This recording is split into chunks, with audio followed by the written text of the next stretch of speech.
The Hokage is a central figure in Kishimoto's tale, and the individuals that hold the title are some of the most important characters. That's because the story of Naruto is the story of a lonely young boy who seeks to become the Hokage, the leader of his village, in order to gain the acknowledgement of the villagers who once shunned him. As Naruto works to become the Hokage, Kishimoto takes time developing what it means to be the Hokage, and explores the lives of each Hokage in the context of the times in which they lived, allowing us to discover their ideology, personality, and the impact that their actions have on the world of shinobi. I personally split the history of Konoha into eras based on their Hokage. Prior to Naruto's ascension to the title of 7th Hokage, Konoha experienced 3 rough eras: Konoha's creation, the reign of the 3rd Hokage, and the middle generation. I also find that within the middle generation is an unspoken generation of its own, a lost generation. To understand who Naruto is as a Hokage by the end of the series, one must trace the development of each era of Konoha based on the actions and experiences of the previous Hokage, and all those who strive to obtain the title throughout the village's long history. In the end, these various individuals played a role in creating the imperfect world that Naruto inherited. But despite that stained history, each Hokage is also responsible for passing something very important along to Naruto, such that their ultimate success is the forging of a true successor, able to synthesize everyone's strengths while learning from their weaknesses: Naruto.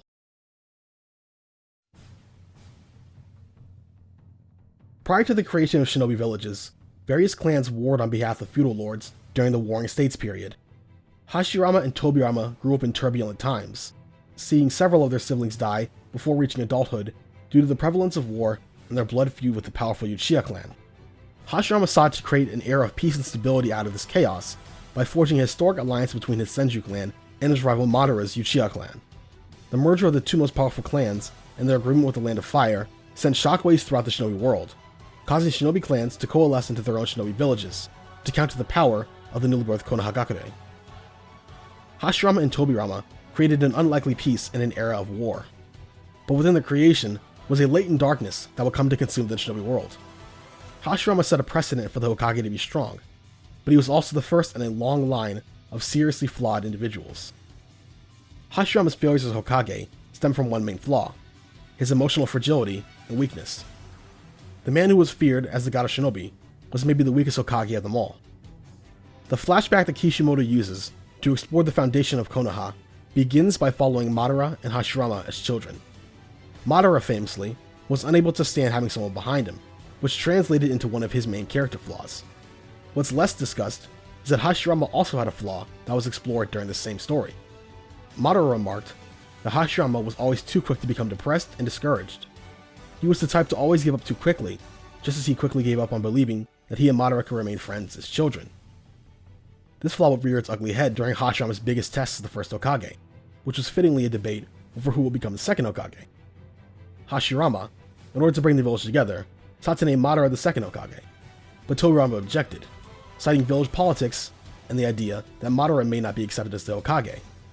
And to these arguments, Hashirama had no response. Hashirama's failure to stand up to Tobirama caused Madara to determine that the Uchiha clan had no future in Konoha, and it resulted in Madara defecting from the village and deciding to destroy it instead. Then, when having to face his old friend, Hashirama again gave up too easily. Rather than continuing to try to reach Madara, he decided instead to kill him, prioritizing the village above all, a monumental moment in Konoha's history that set the story of Naruto in motion. Hashirama's failure contributed to Madara's adoption of the Eye of the Moon plan, and within Konoha, the ethic of putting the village above individuals, which was not Hashirama's original goal, would be adopted by the village at large and result in innumerable tragedies. Hashirama also failed to protect the peace he created. Rather than working to secure a long-lasting peace through cooperation, he essentially used his alliance with the Uchiha clan to create a force strong enough to coerce other nations into combining their own forces to balance Konoha. And a peace like that is predictably fragile, which Pain will later point out to Naruto, as the growth of the villages and their competition immediately resulted in numerous small and large-scale conflicts, delaying the dream of peace that Hashirama and Tobirama pursued. It is no wonder that Madara took the attitude that other nations should bow to Konoha's will, because Hashirama himself never found a way to create peace without primarily using that power. This is also why Hashirama's peace plans at the first 5 Kage Summit fell through. Konoha essentially forced everyone to the table with the lure of the Biju's power, because Konoha had monopolized all of that power. And again, Hashirama showed weakness by allowing Tobirama and the other Kage to dominate him. Hashirama wanted to give out the Biju for free, as proof of goodwill, but one word from Tobirama shut him down. He also bowed before the Hokage, seeking peace, only to have his feelings rejected by them. Hashirama's sincere act of bowing failed to have an effect precisely because he did not back it up by giving out the Biju resolutely. In the world of shinobi, words without action are hollow, and simply make other shinobi wary of your actions. Rather than create the true alliance that he sought as a child, Hashirama was only able to hold the world together through his own physical strength, which resulted in a cycle of warfare after his death, wars far more devastating than anything Hashirama saw during his lifetime. Hashirama's weakness prevented him from achieving his life's goal, and created the circumstances for Konoha to go down the wrong path after his death. And his failure to make Madara the second Hokage resulted in the ascension of the second man who would hold the title, Tobirama Senju. Like the first Hokage, the second Hokage is also responsible for many of the problems of the shinobi world. Tobirama's most significant flaws were his stubbornness and inflexibility. Where Hashirama was more of an idealist, Tobirama saw the world through a realist lens. And where Hashirama's idealism made him weak, Tobirama's realism made him overbearing. Tobirama was supposed to be a bridge between Hashirama and Madara's stark differences, but he failed to provide that balance, and instead only contributed to the schism. Just as Madara feared, Tobirama, stubbornly believing the need to control the Uchiha clan, marginalized them within the village by moving their compound into one far-off section of the village and making them the village's law enforcement, which predictably resulted in ordinary villagers disliking them. In order to strengthen Konoha, Tobirama also created several incredibly powerful jutsu, including forbidden jutsu like the Edo Tensei. This jutsu would later be used by Orochimaru to murder the third Hokage, and by Kabuto to wage war on the allied shinobi forces. The folly of Tobirama can best be seen in his brief meeting with Sasuke. Despite saying that his views resulted in several world wars, the elimination of the Uchiha clan, and the creation of a new Madara, who despite being only 17 years old, had experienced enough tragedy to have Mangekyo Sharingan, Tobirama stood by his beliefs, and the choices that he made as the Hokage. Hashirama boasted physical strength, but lacked resolve, resulting in a temporary peace. Tobirama was a genius politician, but lacked flexibility, resulting in disastrous policy decisions. And so, the first and second Hokage would both die in battle, passing down a world still embroiled in conflict to their successors, alongside lessons that would haunt the village during the long reign of the third Hokage, Hiruzen Sarutobi.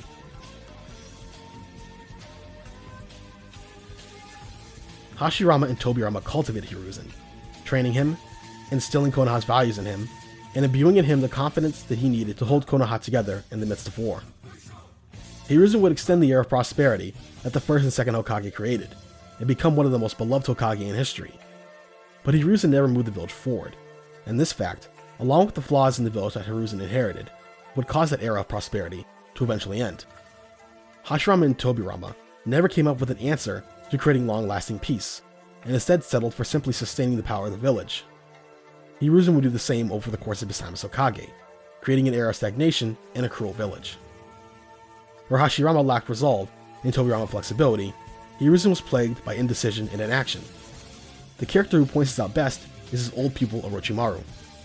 Orochimaru displayed a dark nature as a child, but Hiruzen ignored it, hoping that his genius could be cultivated for the sake of the village. That nature was the result of his orphan upbringing, which instilled in him an unfulfilled loneliness that he believed could only be overcome by changing himself, seeking to learn the secrets of nature and obtain everything in the world. Hiruzen never understood Orochimaru, and his leniency resulted in Orochimaru going down the path of evil, as he began his human experimentation in the bowels of Hiruzen's village.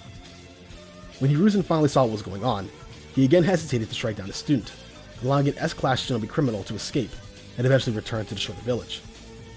Hiruzen failed to change anything, and Orochimaru resented that as one who sought change. Because Hiruzen didn't understand this, they couldn't salvage the relationship while they were both alive.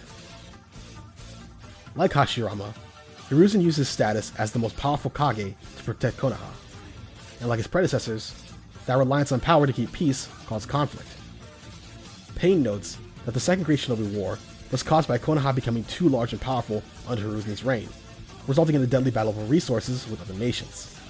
And while Konoha would come out on top in both that and the Third Great Shinobi War, when Hiruzen lost that strength with his old age, he lost the ability to protect what peace remained. Orochimaru teased his former master over his failure to appoint a fifth Hokage, and I think that there is significance to this.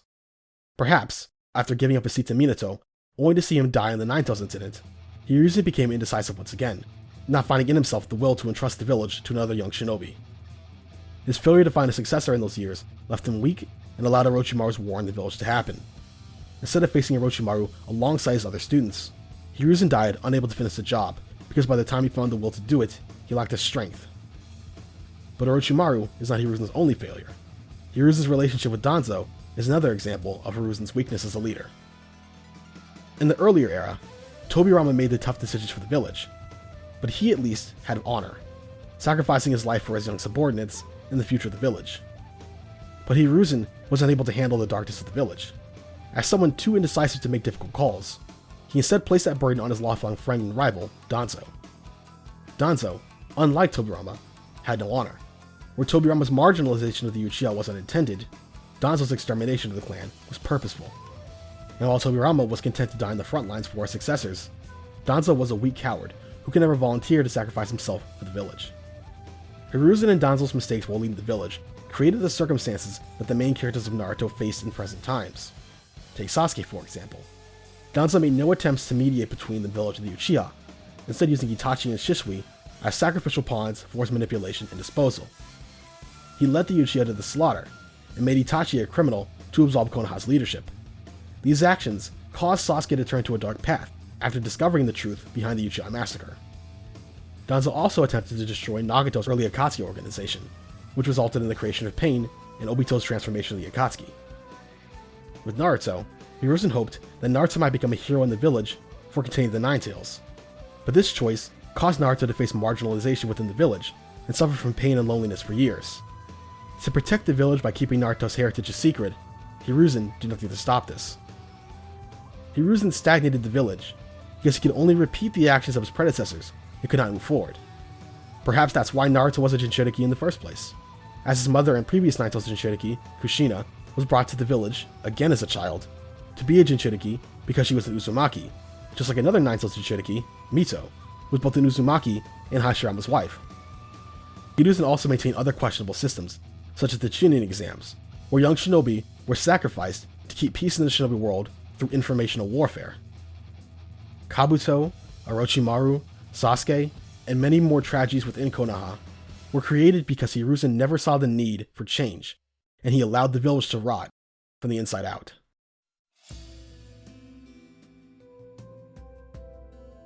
When Danzo convinced the Land of Fire's daimyo to name him the sixth Hokage, he did so by bringing up not just the third Hokage's failures, but the legacy of those failures.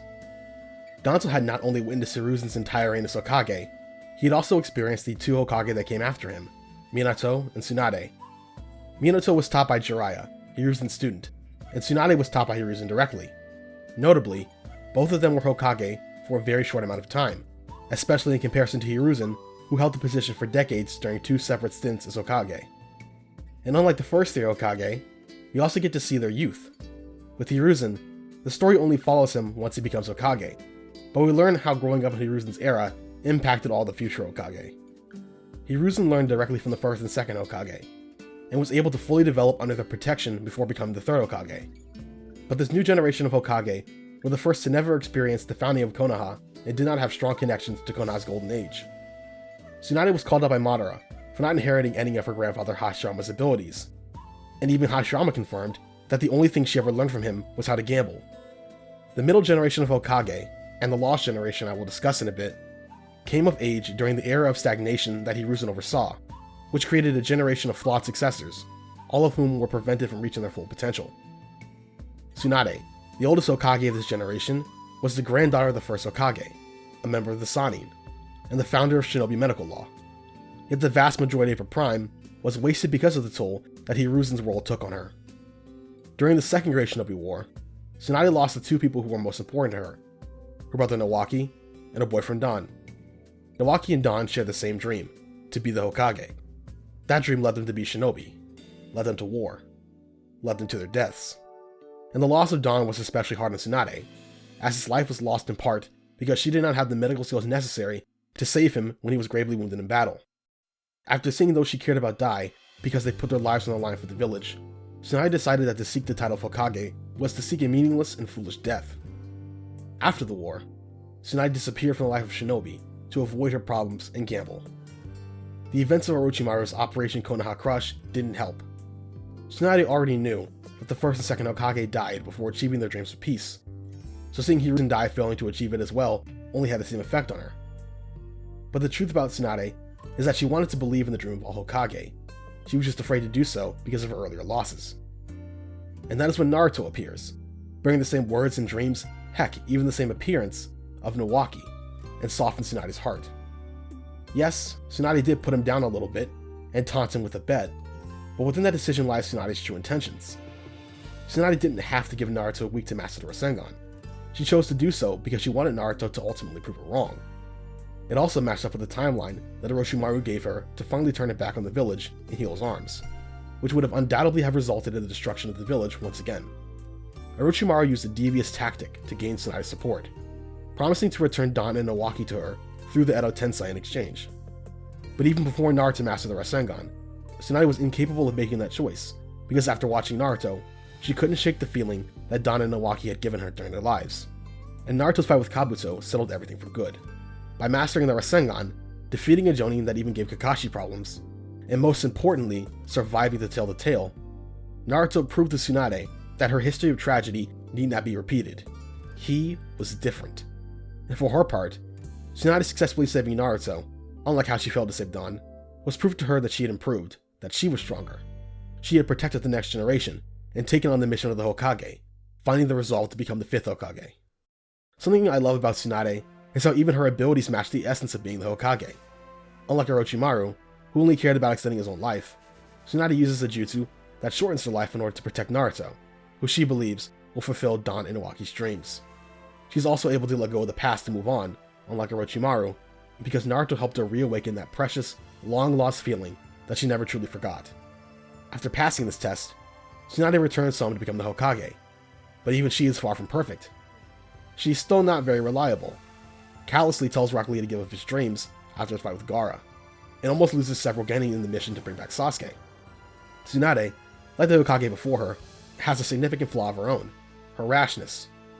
Just as Tsunade left the world of Shinobi years ago because of her dissatisfaction with Hiruzen in the village, her tendency to act with strong emotions endangers the village during the Pain Assault. During the invasion of Konoha, Pain points out the sins of Konoha as it was created by Hashirama, nurtured by Tobirama, and maintained by Hiruzen. The village grew in power, crushes opposition and innocents alike, and became blind to the pain that it caused others. That pain caused Nagato to become Pain, the man who would come to destroy the village. Pain explains all this to Tsunade just before deciding to leave the village for Mount Myobuku, as he has just learned where Naruto is training, except he doesn't leave.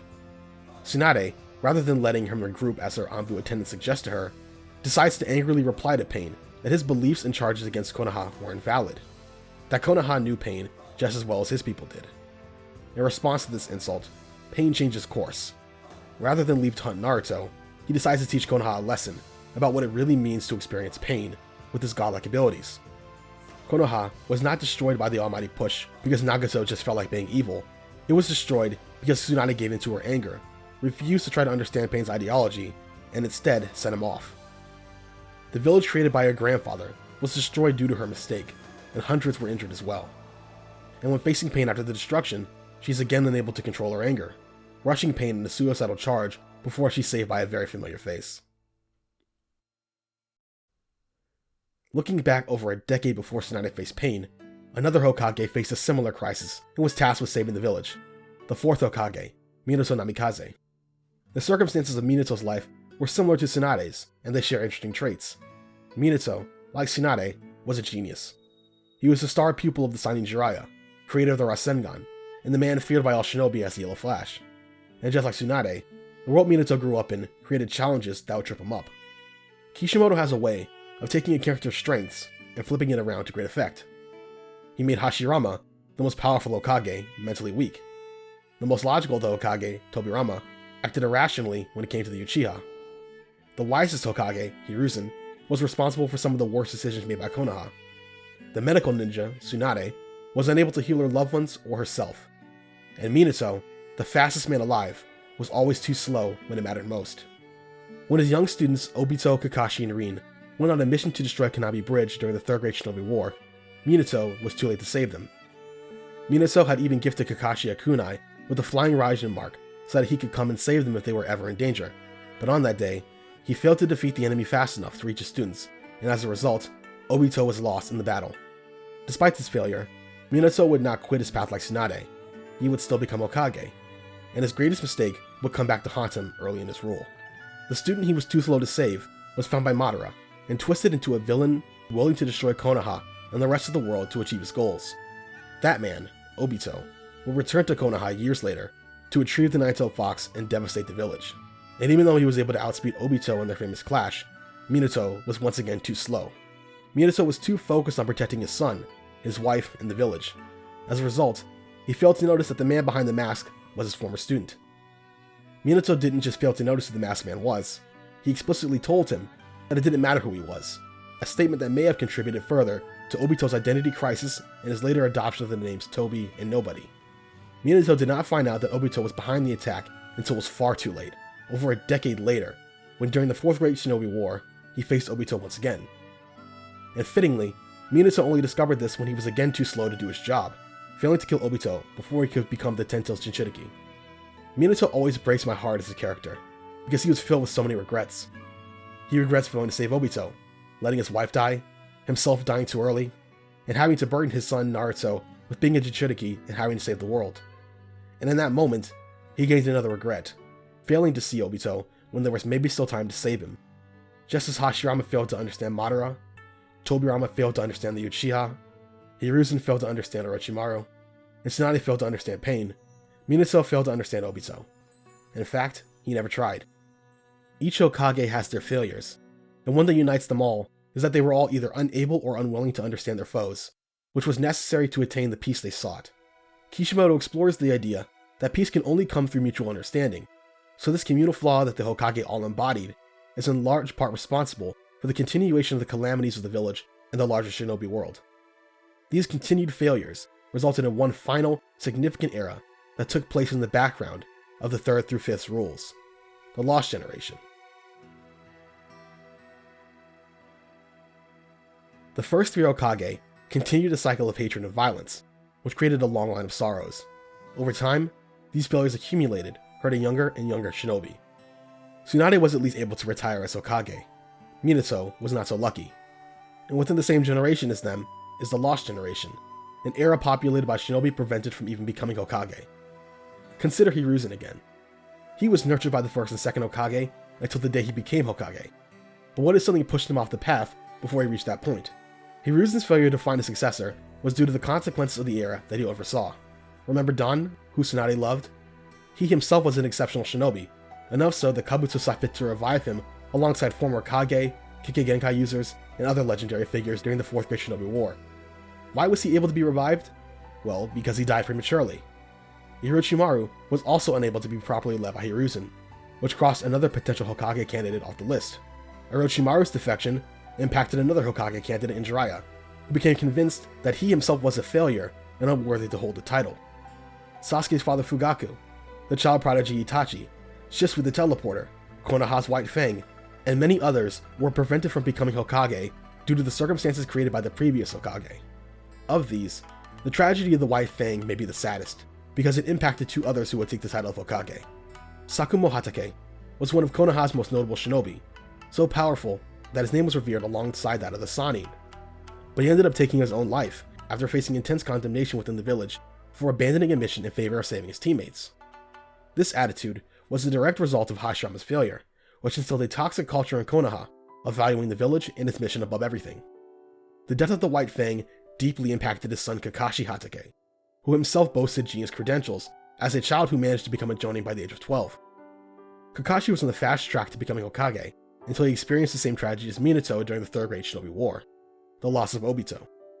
When their 3rd teammate Rin was captured by the enemy while on the mission to Kanami Bridge, Kakashi stayed true to the shinobi code and decided to abandon her, prioritizing the mission above all, because of the trauma that he carried from witnessing his father's death.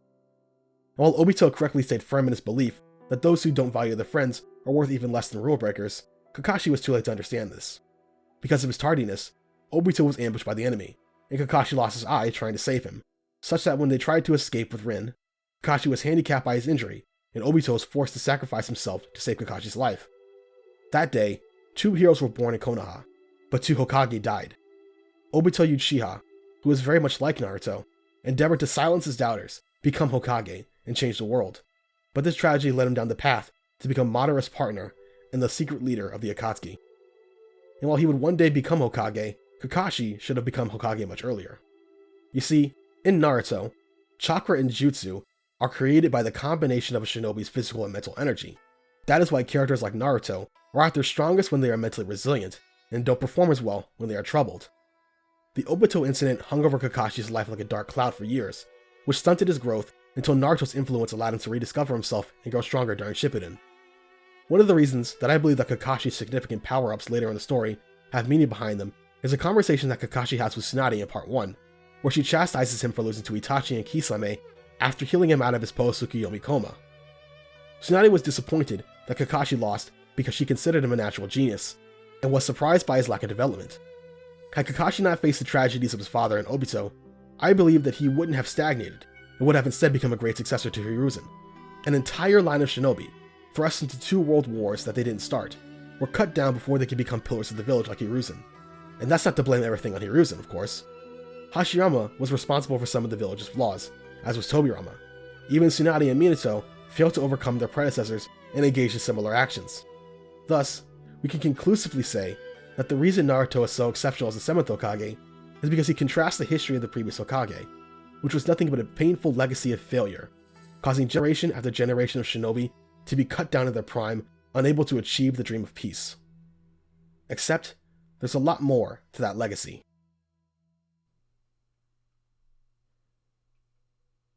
There's a really great moment, right at the beginning of the 4th Great Shinobi War, where Naruto is tested by the 4th Raikage A and Tsunade in her capacity as Hokage. They stop Naruto from joining the war, holding true to an agreement made collectively by the Hokage that Naruto and Killer Bee should not participate, seeing as they were Obito's main targets. Naruto first tries to force himself past the Raikage, but A matches Naruto's speed, and then tries to talk him down by bringing up the life story of Naruto's father, the 4th Hokage. A invokes Minato's name to explain that he, despite all of his power, fame, and titles, was not the savior. That because of his mistakes, he died a failure, and Naruto should himself back down from this challenge that he cannot overcome. As I've laid out, Minato's life was indeed full of failures and disappointments, ultimately resulting in his death and the creation of Tobi. And what the Raikage said should have sounded familiar to Naruto, because that wasn't the first time that Naruto would hear that taunt. A long time ago, when he first met the future 5th Hokage, Tsunade said those exact same words to Naruto. Back then, Naruto didn't have the same understanding of himself or the Hokage to clearly verbalize why those words angered him, but it pissed him off and caused him to call out Tsunade for a fight. Now, after several years and a short lifetime of experience, Naruto had something interesting to say in response to A. Despite still being angered by the Raikage's words, Naruto didn't fly off the handle and try to fight him. Instead, he kept his calm and used his words, expressing his adamant belief that the 4th Hokage was not a failure. He didn't make any mistakes. Naruto was able to say this so resolutely because despite everything Minato went through and everything that he caused, Minato's saving grace was entrusting everything to Naruto. Minato didn't just die, he sacrificed himself to protect Naruto, and by instilling Kurama in him, he gave Naruto the power that he needed to change the future. In the short time that Naruto and his father coexisted, Minato left him countless things that Naruto has nothing but thanks for. And this is also why Naruto has so much respect, not just for all the Hokage, but for all of those who aspire to become Hokage. By this point in the series, Naruto well understood that the Hokage were not failures. None of them were, because they all understood the importance of passing down the Will of Fire. The Will of Fire. Another phrase that you can find littered throughout Naruto, and a phrase that I've deliberately refrained from using up till now. What is the Will of Fire? As I explored by tracing the paths of each fire shadow, the dream of all Hokage is to protect the future of the village and achieve peace. Hashirama and Madara originally created the village because they saw it as a way to protect the children and their clans from all of the constant warfare. The Will of Fire, then, is the inherited will that each generation of Konoha shinobi inherit, their drive to protect those that will come after them, nurture them, and secure a peaceful future for them. Even taking all of the Hokage's various failures into account, each one of the Hokage was up to this task. Yes, Hashirama did create the contradictions that would later plague the village, but he also carved the village out of nothing and birthed the Will of Fire. Tobirama may have antagonized the Uchiha and made the world a more dangerous place. But he also created significant ninjutsu that would help save the shinobi world and sacrifice himself to save Hiruzen and teach him the true nature of the Will of Fire.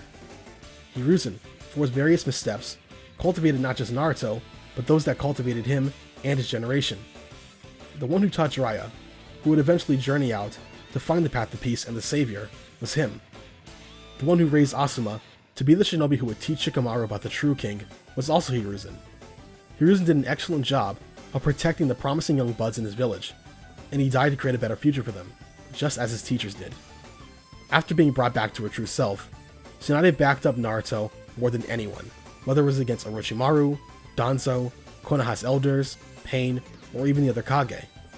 Though she did not have her grandfather's strength, she proved to Madara that she carried his will, and she demonstrated that by putting her life on the line, winning her bet that Naruto would be the one to complete the dream of her loved ones. Even when she failed to protect the village from Pain, she successfully protected most of the villagers, a very Hokage-like action. Minato had complete faith in Naruto from birth as his father, gave him Kurama to overcome his foes, saved him from losing himself against Pain, incorporated the sealing jutsu that allowed him to meet his mother, and lit the fire in him to become the hero of the 4th Great Shinobi War. And of course, Kakashi, despite not being Hokage until the very end of the series, was always there to lead and support Naruto, just as he told Obito in the war, and was complimented for by the Sage of Six Paths himself, ensuring that even if Naruto stumbled, he would never completely fall off his path as long as Kakashi was there to help him. Even those who failed to become Hokage helped Naruto. Jiraiya lived a life much like that of a Hokage, facing failure at every turn, until he changed the story of his life by, when it mattered most, refusing to give up and giving Naruto the keys that he needed to become the savior. Naruto even benefited from his foes that walked down that path. Without the words he took from Itachi, Naruto may have tried to take everything on himself and failed. Without Obito's life serving as an example, he may not have been able to find the correct path to walk. Naruto was not born with all the things that made him great. When the series started, he was weak, cowardly, and unfocused, with no understanding of what it meant to be Hokage. It was all of these giant figures coming before Naruto that created him. Naruto was forged in the Will of Fire, which allowed him to become the greatest Hokage that ever lived. Hashirama gave up on his ideals and failed to save Madara, but Naruto never gave up on Sasuke and never backed down, always staying true to his shinobi way. Even when the entire world and the cycle of fate opposed him, he broke through those barriers, opening up a brand new future. Tobirama failed to trust the Uchiha, but Naruto found strength in his ability to extend trust to others and earn their trust in return. Where the first two Hokage failed to get the Gokage to unite with them, Naruto turned words and kind gestures into action, forcing the world to have no choice but to believe in him by fighting desperately to save all shinobi during the war. Hiruzen stagnated the village, but Naruto always caused change wherever he went. He changed all of his foes, from Zabuza to Neji and Gaara, and eventually Sasuke himself. And Naruto also made sure not to stagnate himself, perpetually growing and moving forward in search of his dreams. Tsunade was rash, just like Naruto once was, but Naruto will become very sage-like himself, facing his own inner anger and hatred in order to gain the spiritual strength to face his foes with a smile.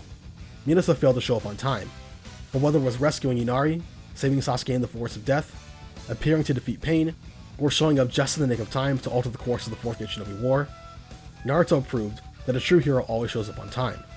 All of the previous Hokage, on some level, failed to understand the importance of understanding itself. But Naruto's greatest strength was his empathy, which allowed him to listen to his foes, understand their points of view, and come up with an answer that might save them both. Even his master Kakashi, who did become Hokage, lost out on precious time because he despaired over his failures. Naruto instead learned to keep moving forward when he failed, preventing himself from falling into a permanent rut after failing to save Sasuke, and instead improving himself such that he could succeed in all of his goals. Because of the example that these great figures provided, both positive and negative, Naruto was imbued with the best of all the Hokage, without taking along their worst attributes. Naruto overcame all of his obstacles, whether it be Pain, Obito, Madara, Kaguya, or Sasuke, because of the confidence that he gained from the lessons he learned throughout the series, because of the Hokage. And even though the end goal of peace may forever remain elusive, Naruto was able to break through the cycle of hatred in the shinobi world, and more than any other leader in the Naruto universe, helped move shinobi kind closer to achieving the collective dream of not just the Hokage, but all shinobi.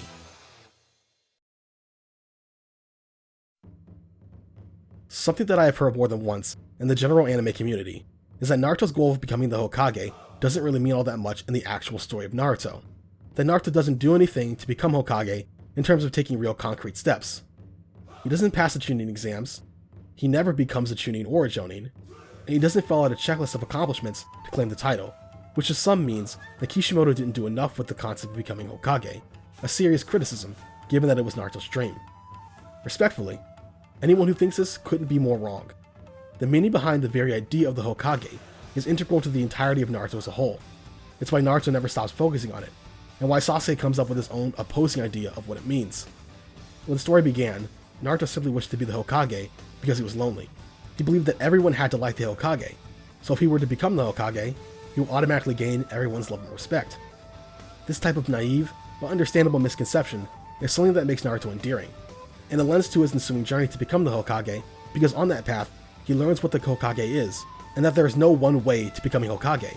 There's no shortcut, no well-trodden path, no list, and no laid-out requirements. As he said to Obito, the Hokage is the one who navigates their own difficult path, bringing along those they protect behind them. Naruto's rugged path leads him to discover Jiraiya's dilemma for peace. It leads to a showdown with Pain, where he experiences the cycle of hatred, and it made him capable of doing something that no other Hokage had successfully done, reaching mutual understanding with Sasuke.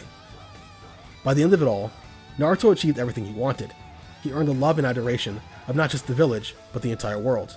Not because he held the title, but because he performed actions worthy of those who would hold that title. It didn't matter if Kakashi held the title before him, or if he never saw a single day of Naruto in office before the manga ended. Naruto became the Hokage right before our eyes, as he worked to achieve that dream of peace. And each and every Hokage pursued that dream along their own rugged path, experiencing not just success but also failure, which is why I also find so many of the criticisms thrown the way of the Hokage to be misguided. There's no greater case than Hiruzen, who was often mocked for his plethora of mistakes, and his treatment of Naruto as a child especially. And as you've seen throughout this video, I have not held back on Hiruzen, pointing out each and every one of his failures, and the effect that they had on other characters. But the important thing to understand is that those flaws aren't a bug in his character writing, they're a feature. Hiruzen being a flawed leader isn't a plot hole, it's the point of his character. Nobody is perfect in Naruto, not even Naruto himself, but if every character that made mistakes was labeled a failure, then everyone in the story would be a failure. Naruto correctly saw the value in the way each Hokage lived their life, while finding a way to avoid sharing in their mistakes. That makes even the failures of each Hokage invaluable to Naruto and the story as a whole. Naruto would never have become great without the Will of Fire. Jiraiya and Nagato saw it correctly. Them, the Hokage, and all those who sought to be Hokage were an excellent opening act, and some riveting middle chapters, and a very good story. But what made that story great was how those chapters built on one another, layer by layer, year by year, generation by generation, until they finally led to the perfect conclusion, the tale of Naruto Uzumaki.